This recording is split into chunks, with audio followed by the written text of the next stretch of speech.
ನಮಸ್ಕಾರ. ತಮ್ಮೆಲ್ಲರಿಗೂ ಆನ್ಲೈನ್ ಕ್ಲಾಸಿಗೆ ಸ್ವಾಗತ ಬಯಸುತ್ತಾ ಇವತ್ತಿನ ಕ್ಲಾಸನ್ನು ಮುಂದುವರಿಸ್ತಾ ಇದ್ದೀನಿ. ಇವತ್ತಿನ ಕ್ಲಾಸಿನ ವಿಷಯ ಕದಂಬರ ಸಾಂಸ್ಕೃತಿಕ ಕೊಡುಗೆಗಳು. ಕದಂಬರ ಸಾಂಸ್ಕೃತಿಕ ಕೊಡುಗೆಗಳನ್ನು ಒಂದೊಂದಾಗಿ ನೋಡ್ತಾ ಹೋಗುವಂಥದ್ದು. ಇದರಲ್ಲಿ ಮೊಟ್ಟ ಮೊದಲನೇದಾಗಿ ಬರುವಂಥದ್ದು ಯಾವುದು ಅಂತಂದರೆ ಇವರ ಒಂದು ಆಡಳಿತ ಪದ್ಧತಿ.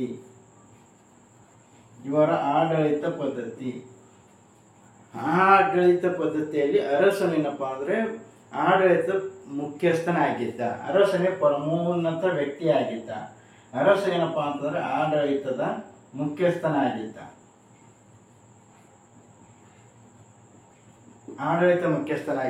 ಜೊತೆಗೆ ಆಡಳಿತವನ್ನ ಸುಸಜ್ಜಿತವಾಗಿ ನಡೆಸುವುದಕ್ಕೋಸ್ಕರ ಏನಪ್ಪ ಅಂತಂದ್ರೆ ಪಂಚಪ್ರಧಾನರೆಂಬ ಒಂದು ಆಡಳಿತ ವ್ಯವಸ್ಥೆಯನ್ನ ರಚನೆಯನ್ನ ಮಾಡ್ತಾರೆ. ಯಾವುದು ಅಂತಂದ್ರೆ ಪಂಚಪ್ರಧಾನವೆಂಬ ಆಡಳಿತ ವ್ಯವಸ್ಥೆಯನ್ನ ಇವಾಗ ಈ ಕದಂಬರ ಕಾಲದಲ್ಲಿ ನಾವು ಆಡಳಿತದಲ್ಲಿ ಒಂದು ವಿಶೇಷತೆಯಿಂದ ನೋಡುವಂಥದ್ದು. ಹಾಗಾದ್ರೆ ಯಾವ್ಯಾವ ಪಂಚಪ್ರಧಾನಗಳನ್ನು ಒಳಗೊಂಡಿದ್ವು, ಆಡಳಿತ ಘಟಕಗಳು ಯಾವ್ಯಾವ ಆಗಿದ್ವು ಅನ್ನುವಂಥದ್ದು ನೋಡುವಂಥದ್ದು. ಮೊಟ್ಟ ಮೊದಲನೇದಾಗಿ ಬರುವಂಥದ್ದು ಯಾವುದು ಅಂತಂದ್ರೆ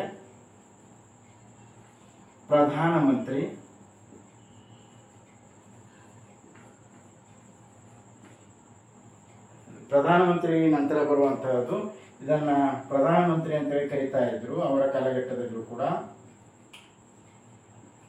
ಇದರ ನಂತರ ಬರುವಂತಹದ್ದು ಮನವೇರ್ಗಡೆ ಅಂತೇಳಿ.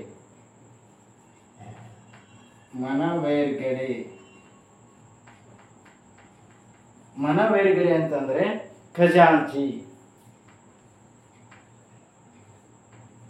ಖಜಾಂಚಿಯನ್ನ ಮನವೇರ್ಗಡೆ ಅಂತೇಳಿ ಈ ಕದಂಬರ ಕಾಲದಲ್ಲಿ ಕರೀತಾ ಇದ್ರು. ತದನಂತರ ಬರುವಂತಹದ್ದು ಯಾವುದು ಅಂತಂದ್ರೆ ತಂತ್ರಪಾಲ.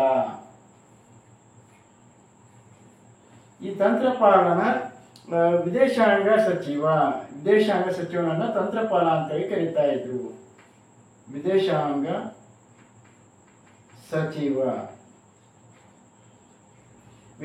ಸಚಿವನನ್ನ ತಂತ್ರಪಾಲ ಅಂತೇಳಿ ಕರೀತಾ ಇದ್ರು ಇವರ ಕಾಲಘಟ್ಟದಲ್ಲಿ. ಪ್ರಮುಖ ಪಾಲ ನಂತರ ಬರುವಂತಹದ್ದು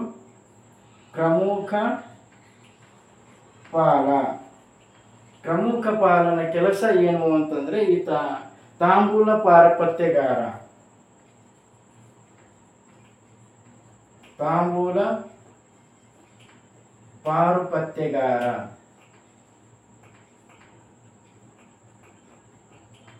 ನಂತರ ಬರುವಂತಹದ್ದು ಸಭಾ ಕಾರ್ಯಸೂಚಿ.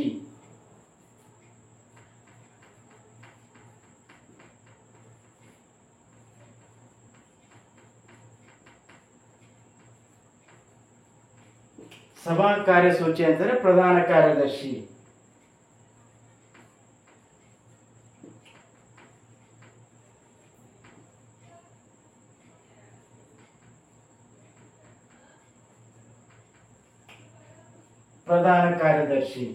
ಈ ರೀತಿಯಾಗಿ ಪಂಚಪ್ರಧಾನರು ಈ ಕದಂಬರ ಕಾಲಘಟ್ಟದಲ್ಲಿ ಆಡಳಿತ ವ್ಯವಸ್ಥೆಯನ್ನ ವಿಭಾಗಗಳಾಗಿ ಅದನ್ನ ಒಂದೊಂದು ಭಾಗಗಳಾಗಿ ಅದನ್ನು ವಿಭಾಗಿಸಲಾಯಿತು. ಆಡಳಿತದ ಸುಗಮ ರಚನೆಗೋಸ್ಕರ ಏನಪ್ಪಾ ಅಂತಂದ್ರೆ ಈ ಒಂದು ಆಡಳಿತ ವ್ಯವಸ್ಥೆಯನ್ನ ರಚನೆಯನ್ನ ಮಾಡಲಾಯಿತು.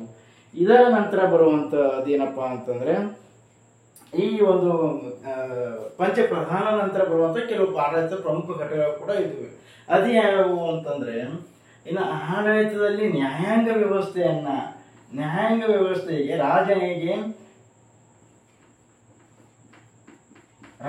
ಏನಪ್ಪಾ ಅಂತಂದ್ರೆ ಸಹಾಯವನ್ನ ನೀಡ್ತಾ ಇದ್ದ ಧರ್ಮಾಧ್ಯಕ್ಷ ಅನ್ನುವಂಥವರು.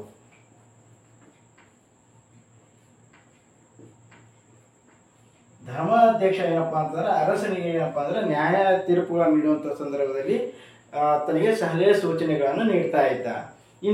ಇನ್ನೊಬ್ಬ ವ್ಯಕ್ತಿ ಬರ್ತಾನೆ ರಹಸ್ಯಾಧಿಕೃತ ಅಂತೇಳಿ.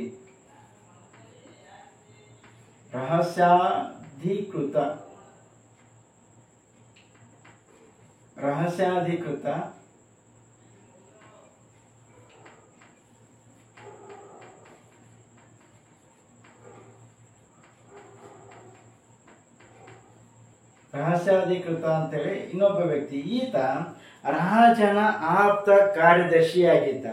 ಈತ ಏನಾಗಿದ್ದ ಅಂತಂದ್ರೆ ರಾಜನ ಆಪ್ತ ಕಾರ್ಯದರ್ಶಿ. ರಾಜನ ಆಪ್ತ ಕಾರ್ಯದರ್ಶಿ. ರಾಜನ ಆಪ್ತ ಕಾರ್ಯದರ್ಶಿಯಾಗಿದ್ದ ಈ ರಹಸ್ಯಾಧಿಕೃತ ಅನ್ನುವಂಥ ವ್ಯಕ್ತಿ. ಇನ್ನ ಸೈನ್ಯಾಡಳಿತ ವ್ಯವಸ್ಥೆ ಅನ್ನುವಂಥದ್ದು. ಇನ್ನು ಸೈನ್ಯಾಡಳಿತವನ್ನು ನಾವು ನೋಡ್ತಾ ಹೋದರೆ ಸೈನ್ಯಾಡಳಿತದಲ್ಲಿ ರಾಜನೇ ಆಡಳಿತದ ಮುಖ್ಯಸ್ಥನಾಗಿದ್ದ. ಸೈನ್ಯಾಡಳಿತ ರಾಜನ ಆಡಳಿತ ಮುಖ್ಯಸ್ಥನಾಗಿದ್ದ. ತದನಂತರ ಕಾಲಘಟ್ಟದಲ್ಲಿ ಸೈನ್ಯಾಡಳಿತವನ್ನು ಚದುರಂಗ ರೀತಿಯಲ್ಲಿ ಅದನ್ನು ವಿಭಾಗಿಸಲಾಗಿತ್ತು. ಚದುರಂಗ ರೀತಿಯಲ್ಲಿ ಆಡಳಿತ ನ್ಯಾಯಾಂಗ ವ್ಯವಸ್ಥೆ ಒಂದು ವ್ಯವಸ್ಥಿತ ಧರ್ಮಾಧ್ಯಕ್ಷನ ಒಂದು ಸಲಹೆ ಸೂಚನೆ ಮೇರೆಗೆ ನಡೆದರೆ, ಇನ್ನು ಸೈನ್ಯಾಡಳಿತ ವ್ಯವಸ್ಥೆ ರಾಜನೇ ಏನಪ್ಪ ಅಂದ್ರೆ ಅದರ ಮುಖ್ಯಸ್ಥನಾಗಿದ್ದ. ಆದರೆ ಚದುರಂಗದ ವ್ಯವಸ್ಥೆ ರೀತಿಯಲ್ಲಿ ಇದನ್ನ ಸೈನ್ಯ ಪದ್ಧತಿಯನ್ನ ಸೈನ್ಯದ ಒಂದು ರಚನೆಯನ್ನ ಮಾಡಿದ್ರು. ಯಾವ್ಯಾವು ಅಂತಂದ್ರೆ ಮೊಟ್ಟ ಮೊದಲನೇದಾಗಿ ಕಾಲ್ದಳ, ನಂತರ ಅಶ್ವದಳ, ನಂತರ ಬರುವಂತಹದ್ದು ರಥದಳ, ಇನ್ನ ಕೊನೆಗೆ ಬರುವಂತಹದ್ದು ಗಜದಳ.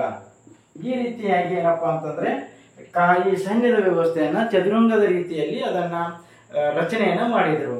ಇನ್ನ ರಾಜನ ನಂತರ ಸೈನ್ಯಾಡಳಿತದಲ್ಲಿ ಪ್ರಮುಖ ಸ್ಥಾನವನ್ನು ಹೊಂದಿದಂತಹ ವ್ಯಕ್ತಿ ಯಾರು ಅಂತಂದ್ರೆ ಮಹಾದಂಡನಾಯಕ. ಮಹಾದಂಡನಾಯಕ ಏನಪ್ಪಾ ಅಂತಂದ್ರೆ ರಾಜನ ನಂತರ ಪ್ರಮುಖ ಸ್ಥಾನವನ್ನ ಈ ಸೈನ್ಯ